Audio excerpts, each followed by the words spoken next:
So the next adjustment that was announced really relates to entrepreneurs.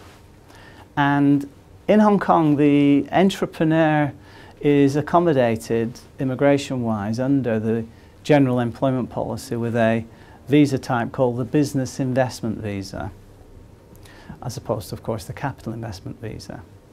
Now, the Immigration Department have essentially cottoned onto this idea that the world is changing and that the test for approval for a business investment visa, where the applicant has to show that they can make a substantial contribution to the economy of Hong Kong, isn't a particularly relevant test for the classic startup business. Because under the business investment visa, you need to show, to get approved presently, that you can create local jobs. You need to show that you've got suitable business premises set up, and you need to show that you've got resources, both funding resources and non-funding resources. And if the interplay of those three dynamics with a good story and a clearly sustainable business suggests to the Immigration Department that you should get approved under the business investment visa, then you're going to get approved. The problem is this, that if you're a startup, essentially you're never going to be able to show that you can make a substantial contribution to the economy of Hong Kong. First and foremost, because you never have any money. Secondly, 2 years from now, there's a 95% chance that you're not even going to be in business. So how can you say that you've got a sustainable business? And thirdly, the whole ethos of startup just runs contrary to the idea that you're going to make a substantial contribution. So the Immigration Department have kind of like grappled with this. I've seen them struggle with this for 2 or 3 years now, since the startup sort of community has really come into its own in Hong Kong. And I know that they consulted very widely to interested parties and stakeholders to sort of get some real feedback as to what kind of adjustments should be made to the business investment visa, given that we've got to encourage entrepreneurship and we've got to actually accept the reality that startups are startups are startups, and they play a really important and an increasingly important role in our economic development. But how can you sort of tie these conflicting demands into an immigration program going forward that's going to meet our needs? So what they did was they essentially split it into two types.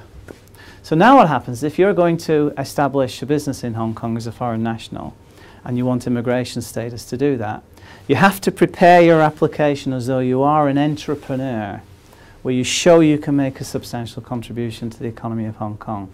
Jobs, money, and suitable business premises. But on the other hand, if you're a startup, then what you can do is you make your application in the normal way as a regular entrepreneur, but at the same time you apply to one of what is at the moment 5 incubator programs in Hong Kong that are government backed. Cyberport being one, and Invest HK, Start Me Up HK one being another. And if you can pass the due diligence requirements to get on one of those programs, and you bring a letter back from that program to the Immigration Department speaking to the fact that you've been accepted onto one of those incubator programs, fundamentally it doesn't matter what your application looks like here, they're going to rubber stamp you, I believe, and then you're going to get the visa, because essentially if Cyberport think that you're a capable entrepreneur, and the due diligence program that that they have in order to to attract the people onto those programs, if that's good enough for the Immigration Department, so if it's good enough for Cyberport, it's good enough for the Immigration Department.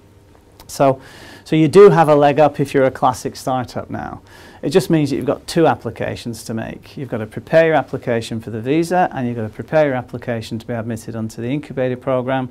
But if you get admitted to the incubator program, essentially you're going to be home and hosed. The Immigration Department are not going to second guess Cyberport or Invest HK's determinations to have you participate in that program. So that's how it's going to be managed as a startup.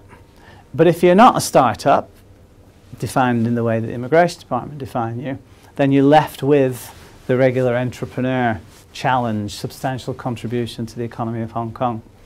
So in the consultations, the Immigration Department apparently received representations to the extent that people were complaining because how do you satisfy a nebulous test as regards making a substantial contribution to the economy of Hong Kong if the Immigration Department are not going to give you the information that you need to know what it takes to pass that test? Because at the moment the Immigration Department don't give you the information that you need.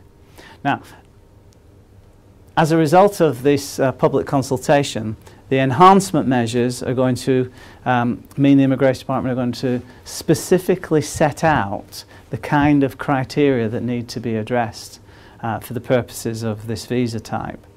The question, though, is, will the Immigration Department be prescriptive?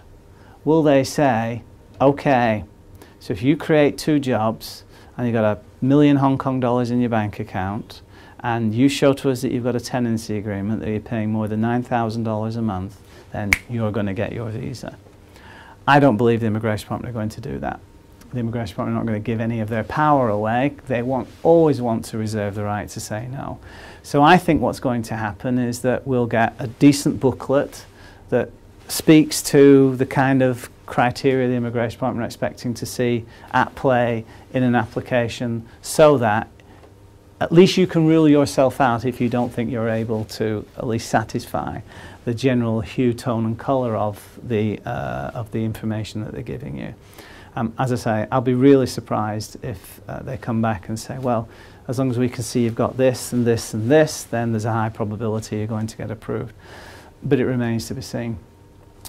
This adjustment, this enhancement measure, doesn't excite me that much because we do so much of these cases. We probably do there's about 300 each year that get approved, and we do at least 50% of them.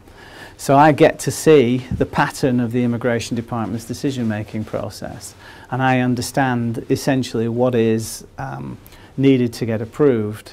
And I've been publishing on this for 3 or 4 years now, so I've already put that into the public domain. So the fact the Immigration Department are going to be a little bit more educational about it all is welcome, but it, as I said, doesn't set my world on fire, the truth be known. So essentially, at the moment,